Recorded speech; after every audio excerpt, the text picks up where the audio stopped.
Our program tonight is Needle and Thread, The Art of Skilled Clothing in an Early 19th Century Family by Rebecca Beall. And also here tonight is Derek Heidemann, also both from Old Sturbridge Village. Clothing in New England family in the early 19th century was a challenging task. Scoring on their extensive collection, Needle and Thread is the most recent exhibit at Old Sturbridge Village. It showcases early 19th century garments as well as essential sewing tools and household equipment that supported this important work of New England housewives. With over 20 years of experience at Old Sturbridge Village, Rebecca Beall has worked in a variety of capacities, from interpretation to museum education. She is currently the collections manager and curator of textiles. Rebecca has a master's degree in New England and American Studies and Public History. Thank you very much. Thank you. Do you want to introduce yourself a little more too? Derek was available today, so I stole him and brought him along.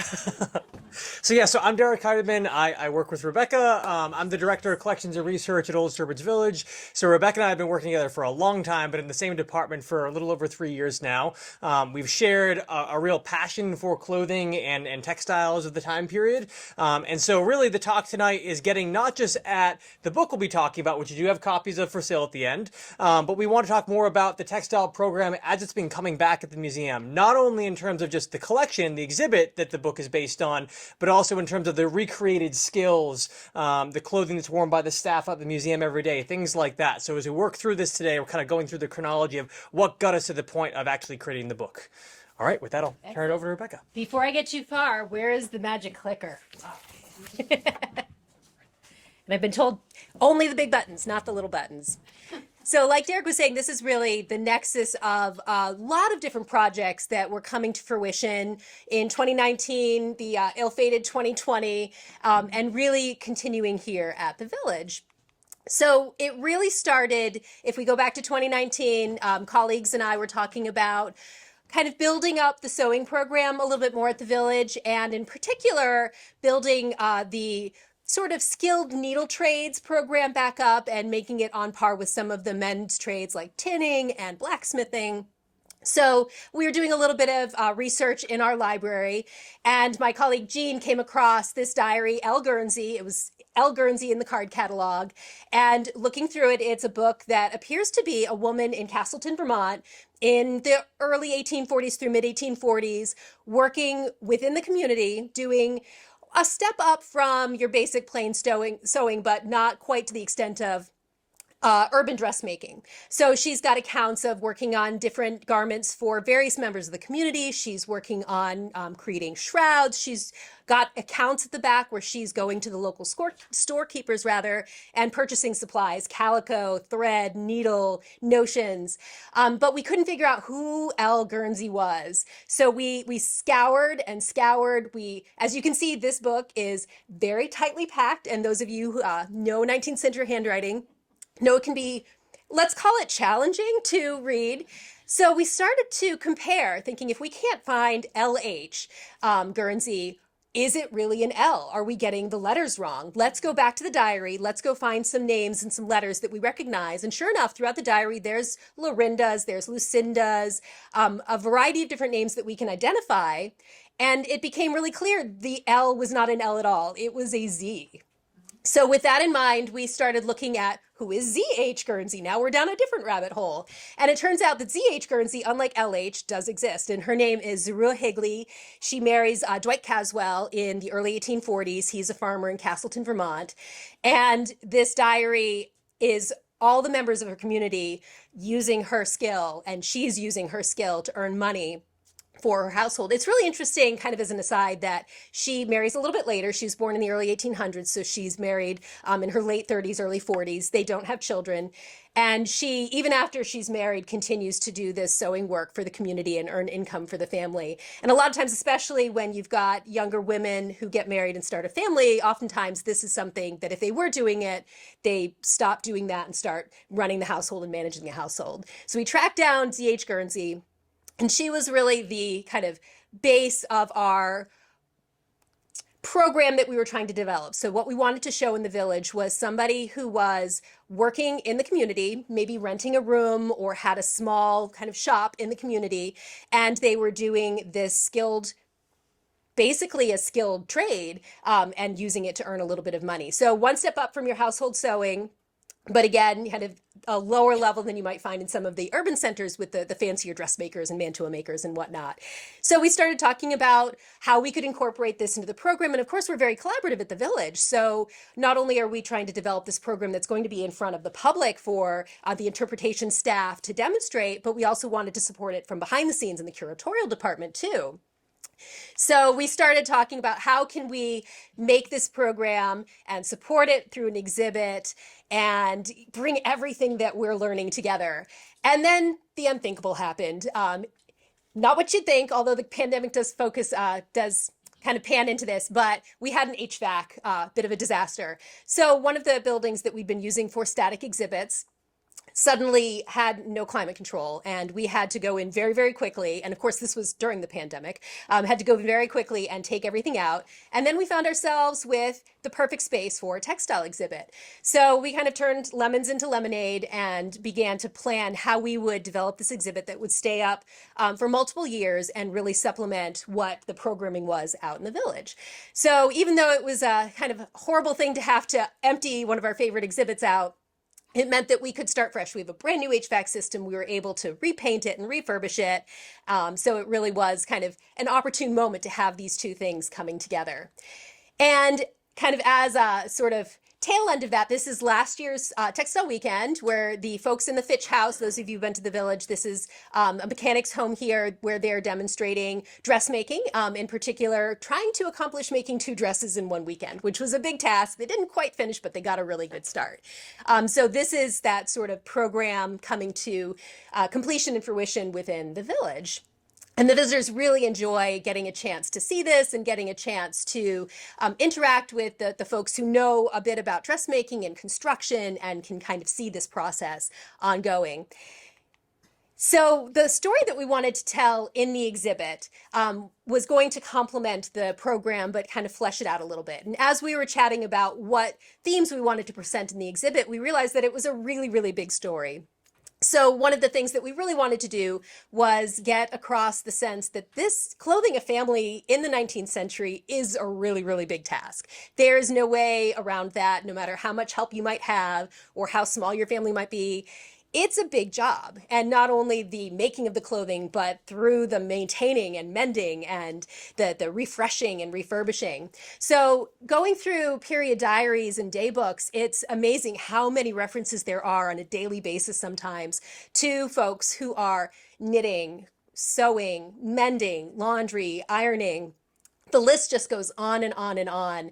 And you kind of get a sense of the scope that this was something that folks in the 19th century had to contend with on some level pretty much on a daily basis, whether it's constructing a new garment or taking care of the ironing and laundry or reaching into the rag bag to pull out some fabric scraps to patch somebody's skeleton suit that's got the knees torn out. And one of my favorite quotes is right up at the top there, reading Lucy Larcom's New England Girlhood. She wrote that in the 1880s, the late 1880s. Looking back to our time period of the 20s and 30s, growing up in Massachusetts Milltown. And she wrote, I've got the whole quote here because, of course, it's very long. So Lucy wrote, and this is probably my favorite quote in her book, "I somehow or somewhere got the idea while I was a small child that the chief end of woman was to make clothes for mankind. This thought came over me with a sudden dread one Sabbath morning when I was a toddling thing, led along by my sister, behind my father and mother. As they walked arm in arm before me, I lifted my eyes from my father's heels to his head and mused, how tall he is and how long his coat looks and how many thousand stitches there must be in his coat and pantaloons. And I suppose I've got to grow up and have a husband and put all those little stitches into his coat and pantaloons. Oh, I never can do it. A shiver of utter discouragement went through me. With that task before me, it hardly seemed as if life were worth living." So imagine a little 5-year-old looking at her father and saying, oh my God, there's no way I can do that. And luckily for Lucy, that's not the entire story. She would not have necessarily needed to be responsible for making every single stitch in the family's clothing. There certainly a lot of it would have fallen to her, but that's why you have other members of the family. You've got daughters who you can train. You might seek outside help. We were talking about Zeruiah Higley and her means to earn income. So the story is broader than just women in the household themselves doing everything. So Lucy can rest easy knowing that it's not that bad. But of course, as a 5-year-old, everything seems very dramatic and bad. So one thing that we wanted to do within the exhibit and the book as well is give a sense of the scope of what types of clothing we're talking about. So obviously, folks, when you think about clothing, you're thinking about a lady's dress, you're thinking about gentlemen's tailcoats and frock coats and trousers and shirts. We've got a little boy's skeleton suit there and a little girl's dress. But it's also things like your underclothes are very important. So petticoats, your shifts, your stays. For gentlemen, one of your underclothes would be that shirt. So it's the layers that you are wearing in the 1830s, not just your outer garments. Accessories. So we wanted to highlight that women and the folks in the family are wearing accessories like we would today. So caps, collars, capes, sleeve cuffs, a whole slew of objects that are giving your clothing some personality, like we personalize our garments today. So it was really more than just a gown or a tailcoat. So when you look at today's closets, I'm guilty of this myself. I have a closet packed full of all kinds of shirts and pants and dresses.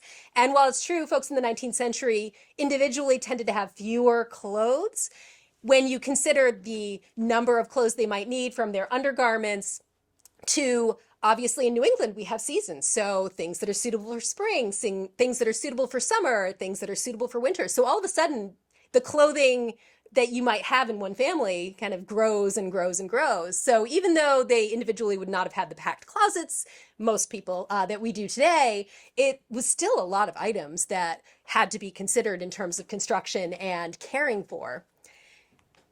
We also wanted to not only talk about the construction, but talk about the life cycle of clothing, because reading all of the advice books in the 19th century, that's something that all the advice authors, almost 99 to 100% of them, are talking about what you do to keep your clothes in good order, because that's part of the story. You're not just making your clothes, getting a hole, and then throwing them out. Like, again, I am guilty of this. A sock gets a hole in it, I throw it out and buy a new pair. But in the 19th century, you are patching, you are mending, you're maintaining. And it was really kind of a fun opportunity for us, too, in the exhibit and in the book, to talk about some of the cool maintenance objects that we have in the collection. I mean, there aren't too many exhibits where you can get out an early 19th century washing machine, which is the one here on the right-hand side. Is everybody using that type of gadget? Not necessarily. Is it a lot of fun to use? Yes, it is, absolutely. You put the clothes in the tub, and that handle on the top, you agitate it back and forth, and you can see the inner workings there that kind of looks like a cow's udder that will agitate back and forth.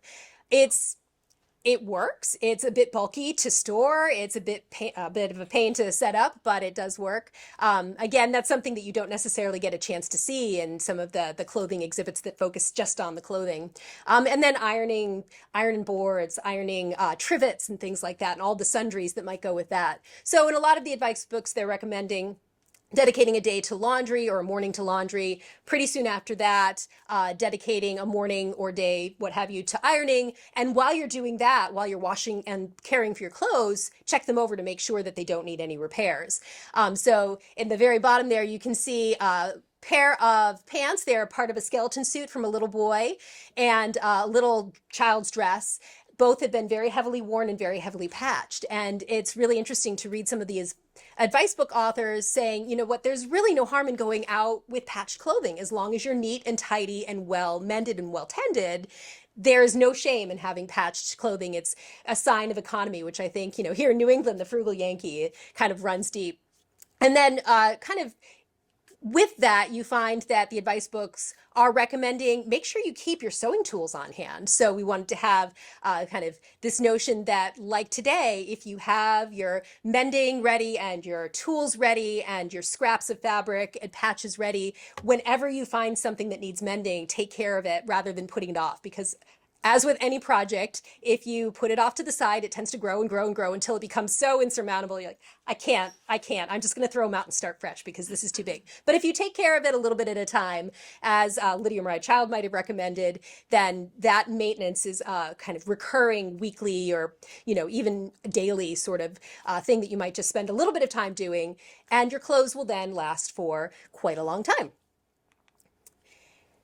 So we come to not only one of my favorite books, The Workwoman's Guide, but the concept of fashion too. So again, part of this big story is that folks in the 19th century do have an understanding of what the fashionable styles are. They are coming into New England in a variety of different ways. Certainly advice books like The Workwoman's Guide there, which was published in 1838, has plates and plates full of different bodice details, sleeve details, different shirt fronts and whatnot. And so that is giving you a sense of just how much variety there was in the 19th century for some of the styles. Fashion plates, so Godey's, the Ladies' Pocket magazine, are filled with fashion plates. And obviously, like today, these are kind of the 1830s Vogue. So you're seeing the height of fashion from London and from Paris. Does that mean everybody in New England, especially in rural areas, was dressing like that? Maybe not so much. So like today, there's definitely a fashion spectrum. You find in the 1830s, as with today, I might say, oh, I really like that sleeve. I will update my dress to have that sleeve. But the rest of it, I don't really need all the ruffles and the gewgaws on the bottom there. So people are aware of the changing fashions. Fashions are changing relatively quickly. And it doesn't mean that you're necessarily throwing out your garments every season and getting new ones. But like I said, you might take your older garments and refresh them a little bit. Change the waist, maybe take the bodice apart or take the sleeve apart and refresh it or add different accessories or change your bonnet a little bit to kind of keep up with the style. Does that mean that everybody was doing that? No, you certainly have some holdouts as well. And what I love is looking at some of the daguerreotypes from the 1840s and 1850s, and you still have those of a certain generation saying, to heck with those modern styles. I'm going to wear what I know and what's comfortable to me. And so they're wearing clothing that's a decade or two out of date still, but comfortable. So again, the scope of the clothing, the number of pieces, the consideration of fashion. You also have a lot of letters going back and forth too, from folks in urban areas writing back to folks in our area. One of my favorites is Salem Town, who is originally from Charlton, Massachusetts, writing back to his wife. He's gone to Boston in the 1820s or 1830s on a business trip. And so he's writing back to his wife about the fashions that he's seeing. And he's saying, don't line the boys' cloaks in red because everybody's going to know they're from the country. And make sure your frock coat has a certain number of buttons. And oh, by the way, here's the gold fabric that you asked me to get. And here's some wadding for your pelisse. So clearly, folks are paying attention. And we come back to the question of who's doing the work. And it's really not as simple as the women, like poor Lucy thought, the women doing all the work in the household. There are ways to get help. Whether you have a large family and obviously you're teaching your daughters and maybe even your young sons how to do some simple sewing. And then as they progress and get more and more adept with the needle, you're giving them more and more difficult tasks or challenging tasks to complete. But then you have Zuru Higley Caswell, who is sewing and helping sew garments for the community as needed and earning money at that. Up at the top left corner there, we have part of an account book from William Cate, who's operating in Salisbury, New Hampshire, and he was a tailor. And what I love about his book is he has clients coming back year after year. He was in operation for decades. And so it's really interesting to see people coming back and utilizing these folks who have a good reputation. It's also interesting to take a look at his account book. Sometimes he's constructing the entire frock coat or pantaloons. Sometimes he's being paid just to draft it and cut it out. So clearly the person purchasing it is bringing it back home and it's partially being constructed at home. So you do see some of that as well. I might have the skill to sew it, but maybe not have the skill or the knowledge to have that fancy bodice that I've admired on somebody. So I might seek out somebody who can help me pattern it and cut it, and then I might take it home. Before I sew it up though, I might take some patterns of it so I can copy it because that makes sense. And you also have the burgeoning ready-made clothing industry too. A lot of times this is in the urban centers. and not necessarily being utilized by the families, but maybe single men who need to purchase some clothing because they don't have the means or the person to help them do that. And then front and center, you've got the category, the milliners, the dressmakers, the really highly skilled trades, specialized equipment. This is a wonderful bonnet we have in our collection that is on display now in the exhibit from Mrs. P. Hinckley. And like William Kate, she was in Hartford, not in New Hampshire, but she was operating for many decades. And like the dressmakers, the milliners would also have that kind of knowledge of the latest fashions and be able to direct you into what styles of bonnets, what decorations are popular for that season. And so you're really relying on them, not only for their knowledge of sewing and construction, but also on their fashion knowledge too. So again, the story broadens the scope of clothing, who's helping, and thankfully for Lucy, it is not necessarily everybody making all of their things, and that is the end of the story. So we come to some of fun things from the exhibit. We had somebody out to help us up our mannequin making game. So all the mannequins that we have in the exhibit were constructed on site. We got a chance to play with some ethifoam and carve it down. And I think that that's really where the garments come alive. One of my favorites, I think we've got a picture of it later on, was a garment on a hanger. It looks terrible on the hanger, but when you get it on a form, it comes alive and you really start to see the details in the bodice and the way the sleeves drape. And it really was important for us to get at that shape, because one of the things that makes the 1830s is the shape of the clothing.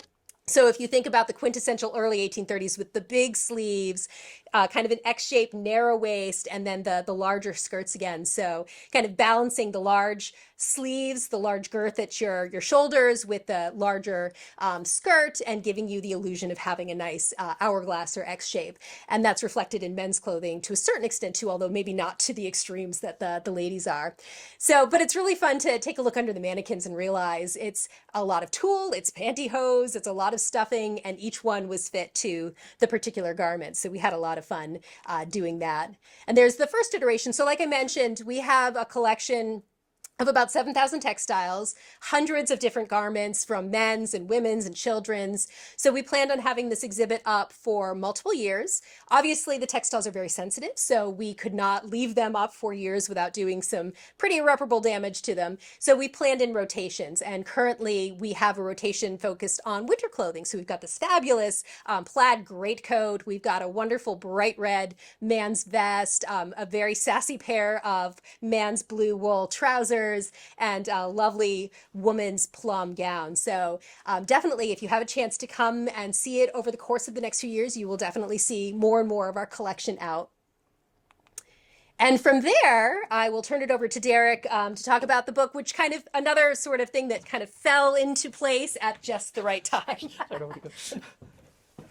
All right, thank you, Rebecca. So as you can see, there was a lot of resources and research coming together at one time, both for the textile program inside the museum and also for the exhibit that Rebecca was working on. So as we were thinking about this, we were thinking, it would be a great time for us to think about getting more information out about our textile collection, about the research we've been doing, just kind of, broadening the word of OSV, I guess, to various places and people that are interested in textiles. So we decided to work basically starting with the exhibit as our base, and then expanding on that, because Rebecca and I talked for a long time about the exhibit and about what we wanted to include in there.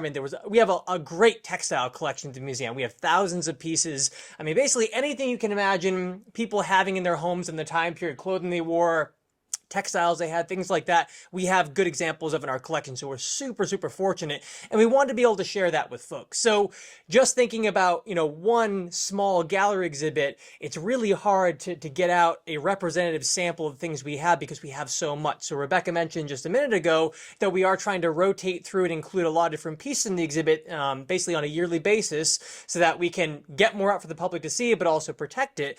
And so we thought that expanding on the model of the exhibit and making a longer book would be a good way to also include more things and we can get into the exhibit. The tricky thing with doing exhibits is that you want to put a lot more information than the average visitor is actually going to read. So we had to really pare it back an awful lot.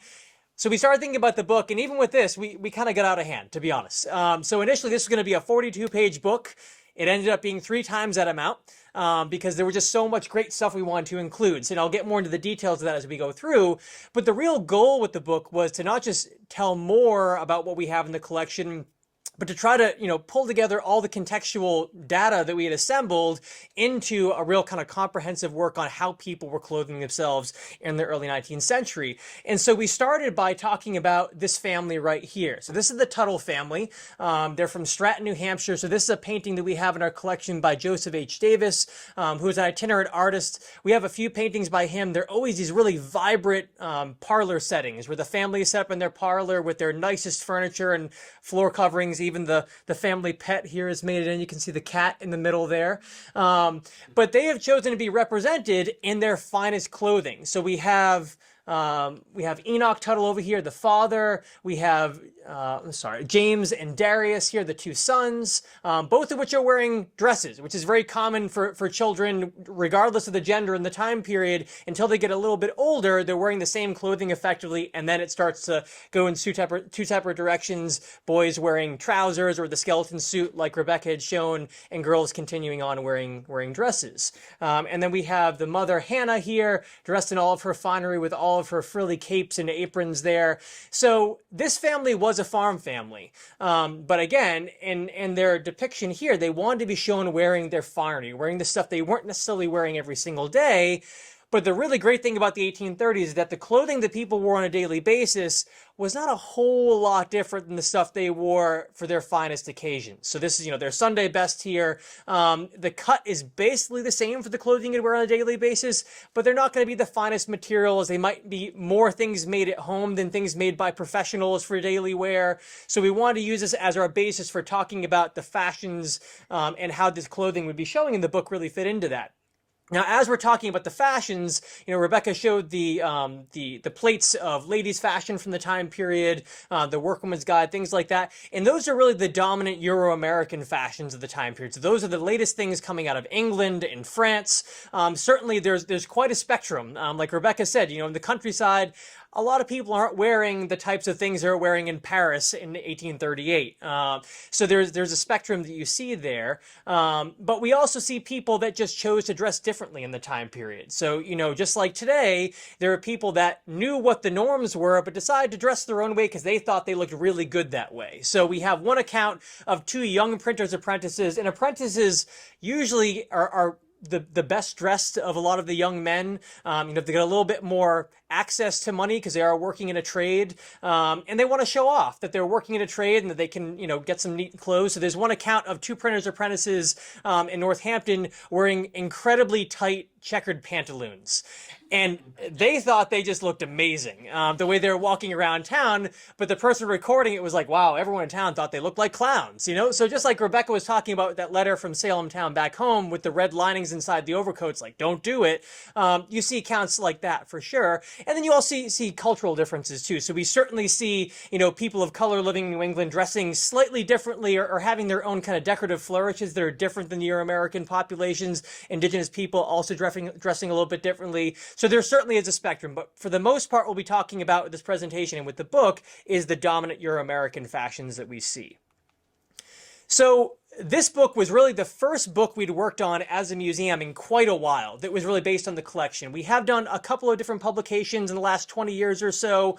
We had a cookbook that we did that was based on recipes that we have in the OSV Research Library. That's, I think, in its 3rd edition right now. It just came out last year again. And we've done some kind of smaller kind of visitor guides to the museum, but we hadn't really done a focused work on parts of the collection. And so in thinking about our strategy for that, a lot of museums are putting out books that show images of their collection, things like that, but we wanted to have our own kind of bend to it. So given that we are a museum of everyday life in early New England, we wanted that to be the time period that we're kind of bracketing here in terms of what we're talking about. We wanted to use the OSV collections in the research library holdings as the real kind of meat that we'd be talking about and showing in the book. And then we wanted to have an immersion through craft aspect. So anyone who knows the village knows we have a very active craft program. Even this whole discussion today really started about the kind of reemergence of our textile program in terms of clothing production at the museum. And so we wanted to make sure that with this book, it wasn't just showing really great pictures and lots of great historical information, but we also wanted a way that the people reading the book could engage with it. So in the back of the book, there's a series of patterns that we've drafted off of the original garments. So if people want to try making some of these things at home, you can do that. They're all kind of scaled down, so they're not full-size fold-out patterns and things like that that are scaled for different sizes, but they're hopefully at least inspiration for folks as they're going through. So we want to be doing more publications like this, and the textile one, given how popular textiles are, seemed like the best place for us to start. There were a bunch of things that fell into place for us as we were working on this that really made it the ideal time for us to get back into publication. So one being that we now had improved collections photography. So back in 2021, we received a grant from a Massachusetts organization to actually buy a whole bunch of photography equipment for the museum. So before that, we had professional photographers working in the museum for decades. We had a series of light rooms in our collection storage facility where they would process all the images, but we hadn't really had good photography equipment in, I don't know, maybe 20, 30 years, maybe. So there were a lot of cell phone pictures that were in our online database and things like that. And so we wanted to up our game, not just in our ability to take really high quality images for documenting these things that we have in the collection, but also so that we could start to use them a lot more for publications, for public programs, for exhibits, things like that. So getting this equipment was really helpful for us because it meant that now internally at the museum, the entire department was trained to use this equipment. So Rebecca does photography every single week with another member of our staff and some of our members of our staff that are volunteers as well. And so this really changed things for us because if we had to pay for all the photos that went into the book, especially with as many photos as we did and as many alterations we made, it would have been a very, very expensive enterprise doing this book, even though it's a fairly small book. So this was really, really important for us. And you can see Rebecca and I here, weighing exactly how we're going to portray this portrait of Pamelia Smith, which is featured in the book, because there's great details of how she's attired here. It's basically a life-size portrait. We're really, really lucky to have this one. And you can see, Rebecca was talking earlier about creating forms and the combination of our photography here coming together. So the image on the left with the beautiful red background is an old slide that we had that shows this one particular tailcoat that was actually on display for a very, very long time at the museum. But it's a great mid-1830s tailcoat that has all the iconic cut and shape that you would see in that time period. And although this is certainly a good representative image, it really doesn't tell you about the shape of the wear and the intended shape when it was on the wear as well, how this was really structured. So when you see it on the form here, you can see, the broad chest here, the way that it's cut in the front, you can see the flaring cuffs.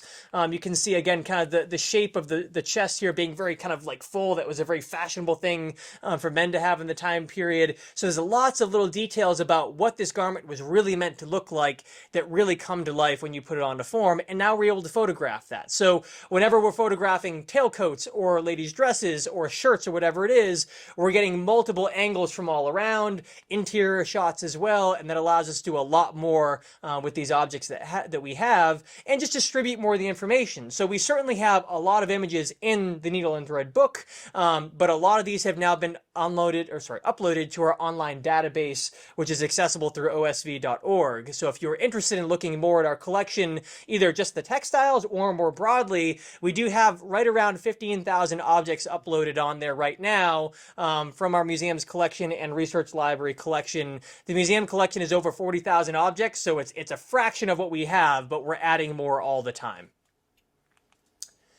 So also reassessing patterns was something that was coming right at this moment where, again, we wanted to put patterns in the book and it just seemed like just the perfect opportunity. So we can see here some pieces being mounted up. We have a dressing gown here for a man being mounted up for photography by our former clothing fellow that we had work at the museum, Ray Koch. And also he's working on patterning a vest right here. Not the vest that we brought with us tonight, but another one. So if you've been to the museum, you know that the staff working out there, the interpreters in the various houses and shops, are wearing reproductions of the clothing.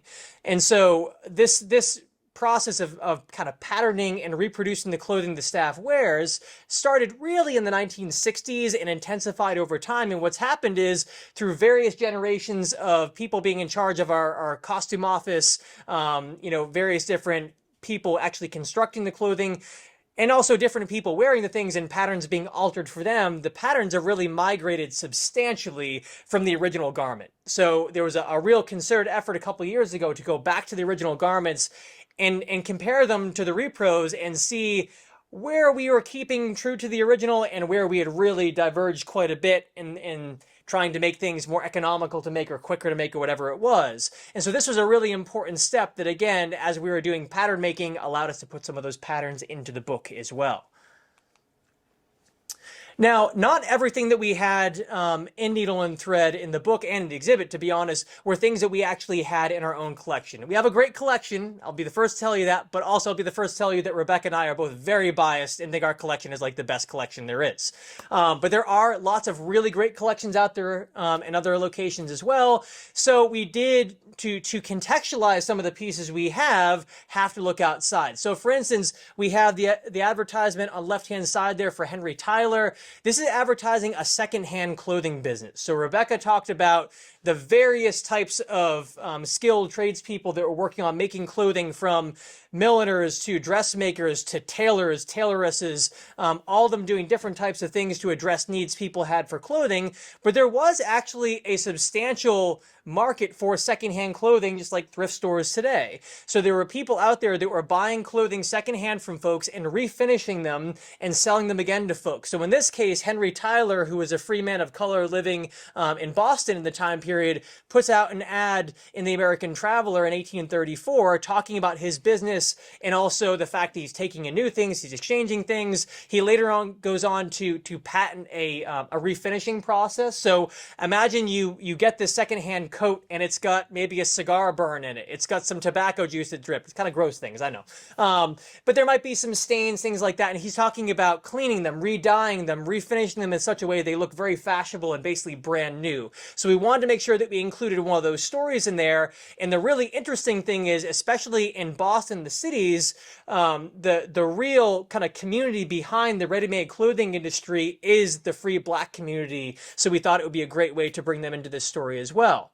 And then we just have this very humble suspender right here on the right-hand side of the screen. We have one of these in the collection. We have lots of other suspenders in the collection that are really nice, and they're silk, or they might be linen or things like that are embroidered with all these beautiful designs, and you know, images of birds and people dancing and things like that. But that's certainly not what you can see this farmer is wearing as he's mucking out the stalls coming back into his barn. So we wanted to show what this everyday suspender would have looked like, because we're very fortunate to have one in the context of a person actually wearing it. This is a William Sidney Mount painting from 1834 called the Untruant Boys. And the boys, there's actually just out of frame here from where we cropped it, there are three boys that are gambling in the front of a barn, and the farmer is coming around. They're supposed to clearly be working, and the farmer's coming around. You can see very upset. Also, just out of frame is the switch in his hand he's about to use on the boys. But aside from all that, there's some really great clothing details here. So we're parting all those great details aside just so you can see the cool stuff going on with his clothing. So getting to some of the details of the clothing in the book, and we did bring some of these pieces with us tonight that we can look over when we're done here, but we, again, had lots and lots of clothing to choose from for this book, and so we had to be very careful about why we chose certain things. So here's one example of a piece that was just perfect for this book. So this is a man's vest, probably made around 1825 to 1830, that was modified later in its life. I firmly believe this was a homemade vest by someone that was fairly new to sewing. It's certainly a nice vest. It's made well, but it shows some kind of construction techniques that are, I don't want to say novice, but not very well practiced in a lot of ways. So for instance, one thing that we see here is there's actually different colors of buttonholes.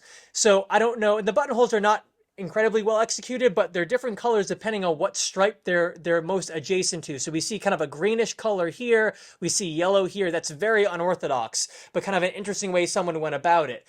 There's a lot of pretty rough piecing that you can see. There's a section of the collar right here, a second section right here, there's another piece over here, another piece there, and that is something that's commonly done just to save on the materials for these things, but it's kind of clumsily done in a lot of ways.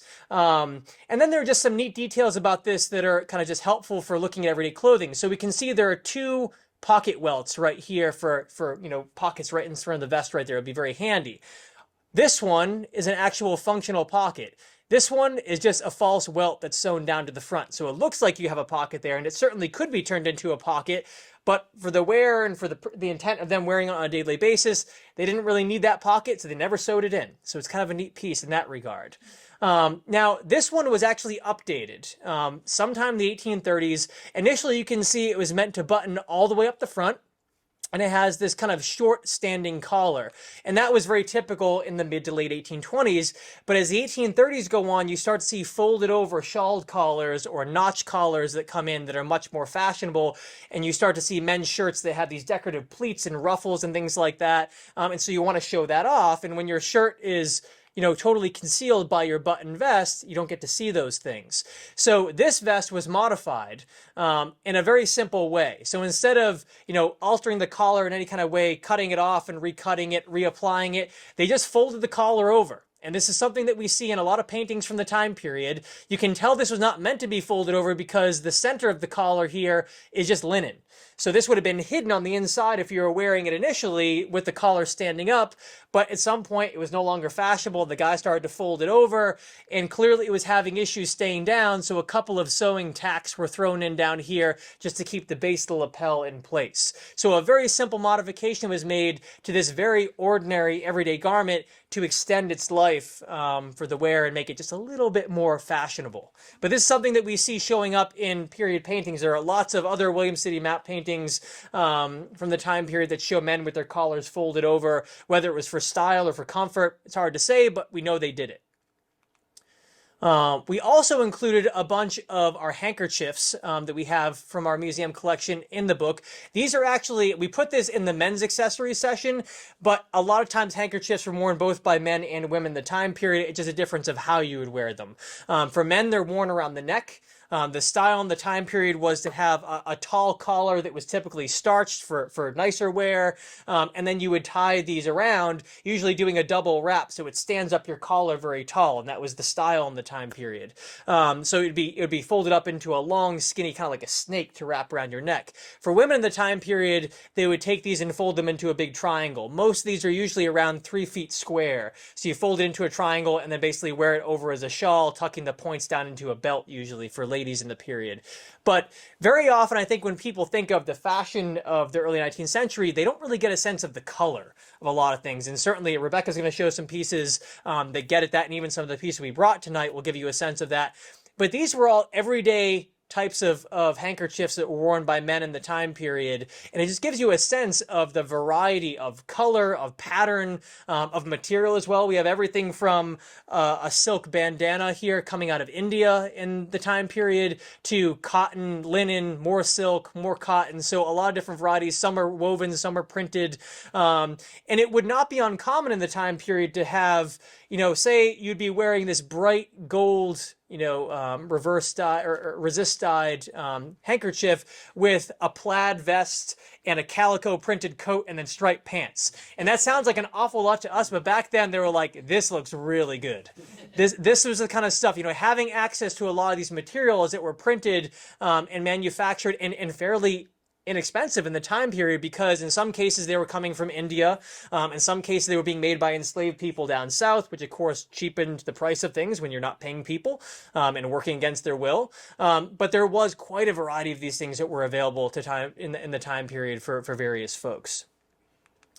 Okay, with that, I'll hand it back over to Rebecca so she can talk about some of her pieces that were put into the book. Like Derek said, we all have our favorites, and this little skeleton suit is hands down one of mine. He is currently on display in the exhibit, so if you do come and visit, you will see him in all of his patched glory. He was made probably 1818, 1820. This is a style that has popularity in the 18 teens, 1820s. By the 1830s, especially towards the later 30s, it's gone out of favor for other styles. It was worn by a little boy named Tristan Little. He lived in Hampstead, New Hampshire. And as you can see, he really, we'll say, loved his skeleton suit. It has the biggest patches on the knees. And if you turn it around, there's a big patch on the seat of his trousers as well. It's also kind of interesting because as we're looking at it and getting it ready to mount, we're realizing that things aren't quite matching up. One sleeve is longer than the other. The legs look like they might have been mid-modification. So we were wondering, is it possibly a garment that is in the process of being expanded as little Tristan is growing and lengthening, as kids do? Or is it in the process of he's already grown out of it, but now the next sibling has come along, so they are modifying it for that next sibling. Because, of course, in the 19th century, you do find a lot of clothing pieces being passed down and altered to fit subsequent generations or siblings, or sometimes, too, adult clothing that is long past its sort of usefulness as an adult piece cut some of that down. So if you think about the ladies' dresses, they have yards and yards of material in the skirt, which generally doesn't get the wear that the bodice and the cuffs do. So take that material and cut it into a child's garment. And then so you've got all of that material at your disposal. You haven't had to buy anything new. But I do love little Tristan's skeleton suit here. It is wool. It is fully lined with linen in some parts, cotton in other parts. We do have a few other examples of skeleton suits that are unlined, in particular a blue wool one that's also on display right now that's unlined. So you can imagine that might have been little less than comfortable to wear. The boys are generally wearing a shirt with a large collar underneath, so not necessarily the full outfit here on the screen. But what I find really amusing is boys and girls, and in fact, we've got an example with us today, up until the age of 3 or 4 or 5, are generally wearing gowns in the 1830s. And as they approach that age where they have been potty trained, which is very important, and the little boys can manage their own buttons, because as you can see with this garment, there are a lot of buttons to undo when he needs to do his business, not to be indelicate. So after that stage, the little boys generally are breeched or put into trousers for the first time. As you saw with Darius and James in our period, they're wearing trousers, but still definitely wearing garments that reference their childhood in the full skirted surtout, or the garment that kind of is a transition between more adult looking men's clothing and the gowns of infancy and toddlerhood. So this is one of those first garments that a little boy might be dressed in after he's used to wearing skirts and dresses. And there are recollections of little boys not liking it at all because it's a very tight-fitting garment. They're used to freedom of movement and crawling all over the place and toddling all over the place in their skirts. And all of a sudden they're being stuffed into this little tight, kind of immobile wool suit. So there are recollections of little boys not being quite happy about that transition, which the kids today think is hysterical because they can't imagine wearing some of the things that the kids in the 1800s were wearing. Another favorite, and Derek referenced this too, is this dress. It's a favorite for a couple of reasons. One, the dress itself is beautiful, but you can see that sort of early 30s inspiration for the sleeve there. The bodice is incredibly flattering. And a few slides earlier, we showed a picture of the Workman's Guide. One of the plates has a dozen different patterns for bodices, and in that book is an almost identical bodice to this dress. So that really helps kind of firm that date. Another way to firm the date is a swatch book. So in our collection, and we brought the swatch book with us today, we have this exact fabric in a swatch book from the Fall River Print Works in New Bedford, Massachusetts, dated 1832. So that lets us pretty firmly date this dress, not only based on the style, but also that swatch book.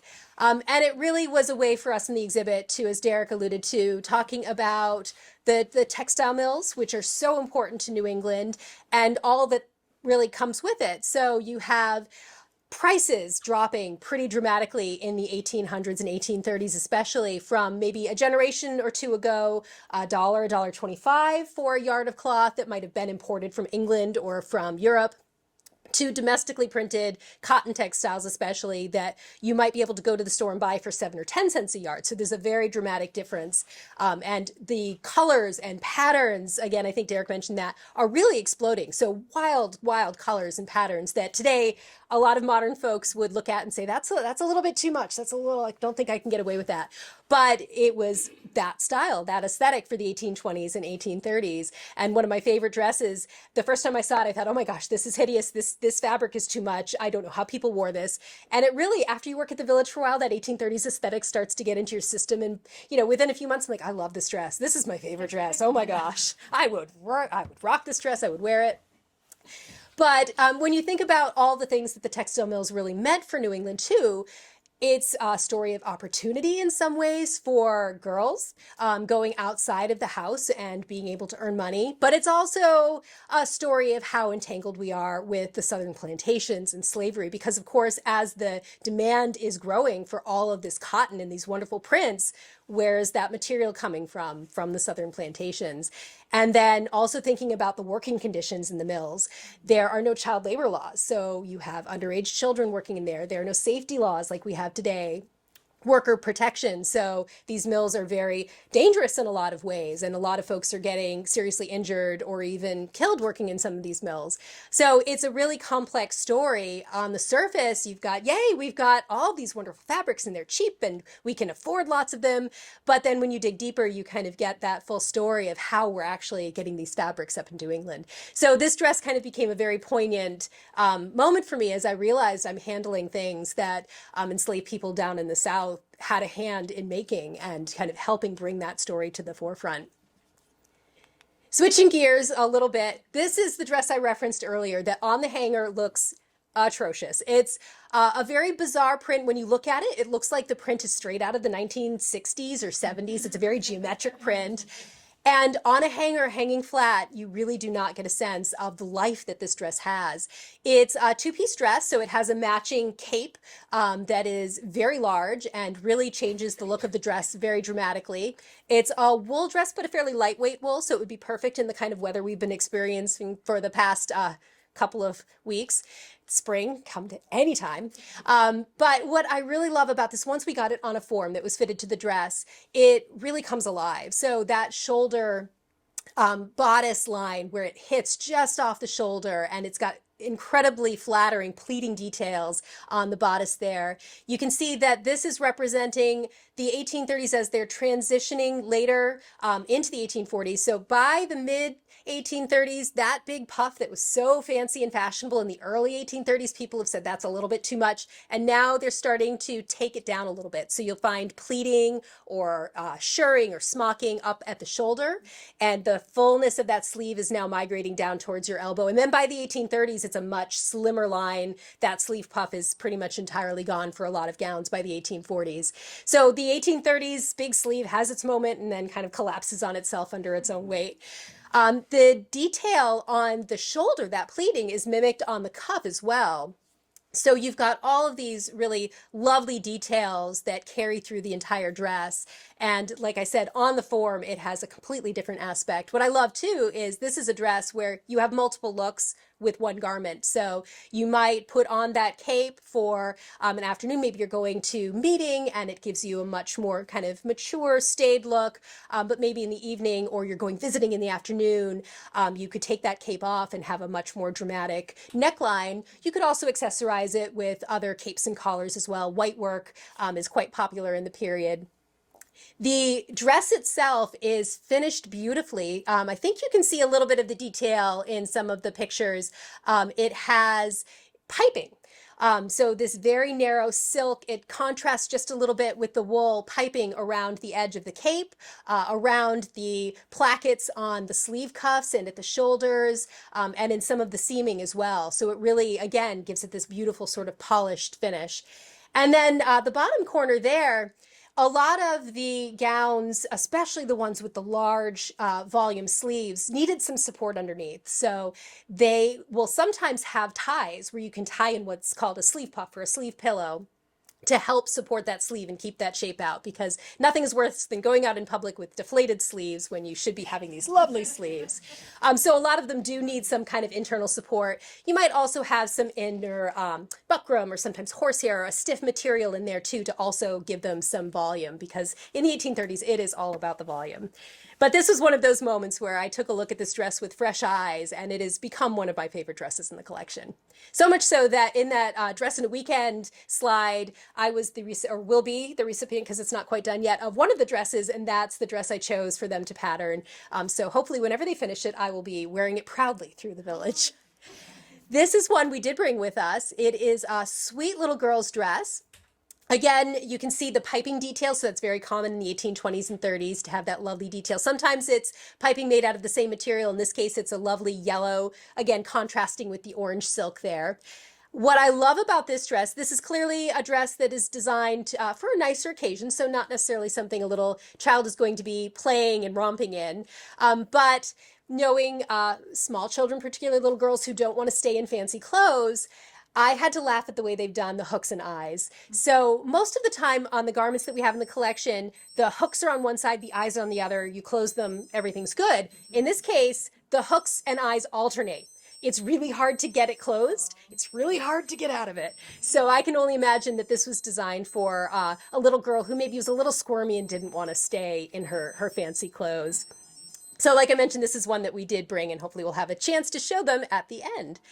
This is one of the highlights of the collection. It is currently off exhibit, but chances are good we'll be putting it back on exhibit because it is fantastic. There are two milkweed accessories that we have in our collection. They both came from Pomfret, Connecticut. They were made by members of the Sturbridge family in 1828.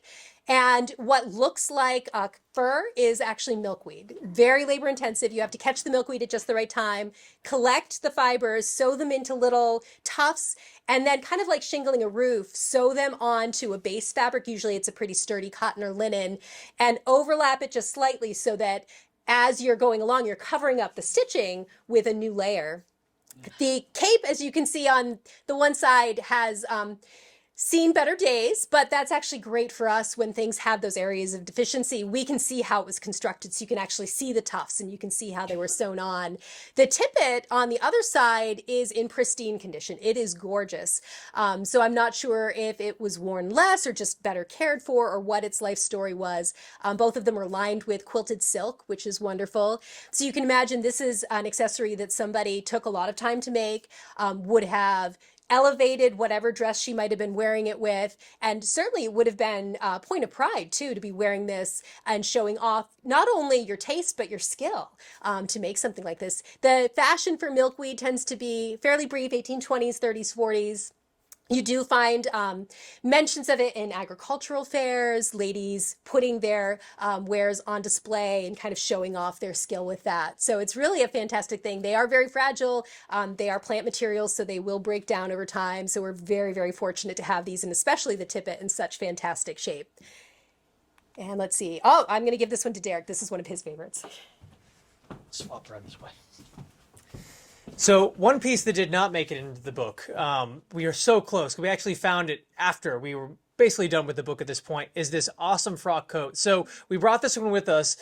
This little coat, it said the tag that came with it, this little coat and vest was made for William Henry Scarry by a relative who was a tailor, and was worn by William Henry Scarry when he was 3 days old in 1827.